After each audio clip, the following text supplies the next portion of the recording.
오늘도 자유민주주의를 수호하려는 자유시민들의 투쟁은 계속되고 있습니다.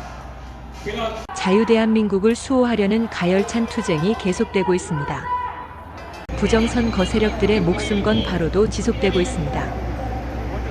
반드시 승리해야 하는 엄중한 시국에 윤석열 대통령의 계엄을 사과하고 내란특 검법을 운운하는 국민의힘당의 작태에 경악을 금할 수 없습니다. 계엄령의 정당성과 합법성을 주장하고 작금의 반란 세력을 응징할 것을 결기에도 모자랄 시국의 한심한 작태가 아닐 수 없습니다. 홀로 투쟁하고 있는 대통령을 위해 나서지 않는다면 국민의힘당은 자신들의 범죄와 과오를 씻어낼 수 있는 기회를 더 이상 갖지 못할 것입니다. 역사는 국민의힘당의 내부 부역자들을 부정선거 공동정범으로 단죄할 것입니다. 지금 대한민국은 건국 이후 6.25 전쟁 못지않은 위기에 처해 있습니다. 대한민국을 침몰시키고 있는 거대학 반국가 세력들의 발언은 점점 더 극악해질 것입니다. 그동안 암약하던 자신들의 정체가 모두 들통난 상황에서 결코 물러날 수 없을 것입니다. 오로지 자신들의 한순간의 한 줌의 정치적 이익을 위해서 초가 삼간을 모두 태우고도 남을 만행을 서슴지 않을 것입니다. 우리 모두 각오를 단단히 해야 할 것입니다. 대한민국의 반국가 세력들은 사회 곳곳에서 암약하고 있습니다. 부정선거를 통해 장악당한 입법부, 부정선거범들의 숙주가 된 중앙선거관리위원회, 반정부 정치투쟁만을 일삼는 종북간첩들이 장악한 민노총, 중공자본에 침탈당한 매국 언론, 좌경화된 언론 노조와 경찰, 검찰, 사법부에서 암약하고 있는 반국가 세력들이 바로 우리 사회의 거악들입니다.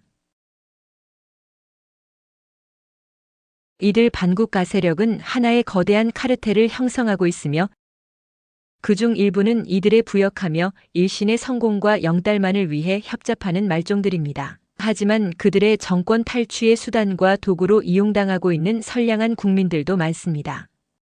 삼권 분립의 붕괴를 넘어서 사회 곳곳에서 간첩들이 암약하고 있는 대한민국은 지금의 위기를 극복하고 제2의 건국을 위한 초석을 굳건히 다져야 할 것입니다. 이 모든 것의 원인은 부정선거에 있습니다. 사법방해 입법 독재, 의회 독재, 일당 독재를 일삼으며 국민을 두려워하지 않는 근본 원인은 부정선거에 있습니다. 부정선거로 언제든 권력을 찬탈할 수 있다고 믿고 있기 때문입니다. 현재 자유대한민국의 실상은 자유민주 세력과 반국가 세력 간의 전쟁 상태나 다름없습니다. 반국가 세력의 발호를 반드시 이겨내야 하며 반드시 이겨낼 것입니다. 자신의 모든 것을 내던진 영웅 윤석열 대통령이 최전선에서 싸우고 있기 때문입니다. 부정선거범들과 반국가 세력은 한몸입니다.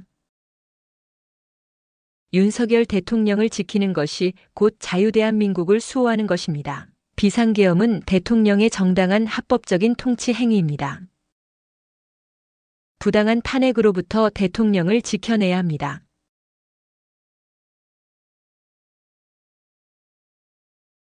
위기에 처한 대한민국의 자유민주주의를 구하려는 윤석열 대통령은 구국의 영웅입니다. 윤석열 대통령은 대한민국의 역사에 구국의 영웅으로 기록될 것입니다. 영웅 윤석열은 부정선거로 인해 풍전등화의 위기에 처한 자유대한민국을 구해내고 권력 찬탈의 매국 세력의 도구로 전락한 선거민주주의를 지켜내기 위해 맨몸으로 불 속으로 뛰어들었습니다. 부정선거를 밝히고 부정선거 세력들을 척결하기 위해서는 중앙선거관리위원회의 조사는 불가피합니다. 하지만 이미 부정선거 세력의 숙주가 되어버린 헌법독립기관 선관위를 조사하는 것은 현실적으로 불가능합니다. 부정선거가 없었다면 당당히 조사에 응하면 될 일인데 말입니다. 유일한 방법은 저항 없이 압수수색이 가능한 대통령의 고유 권한이자 고도의 통치 행위인 비상계엄 조치밖에 없습니다. 부정선거범들은 매국 세력들입니다. 부정선거에 침묵하거나 부인하며 부정선거 조사를 방해하는 탄핵 주동 세력의 본질은 부정선거범들이자 반국가 세력입니다. 부역자들, 협력자들, 방조자들 역시 부정선거의 공범들입니다. 그들은 대한민국의 역사에 반역자와 매국노로 기록될 것입니다. 윤석열 대통령은 이미 구국의 영웅입니다.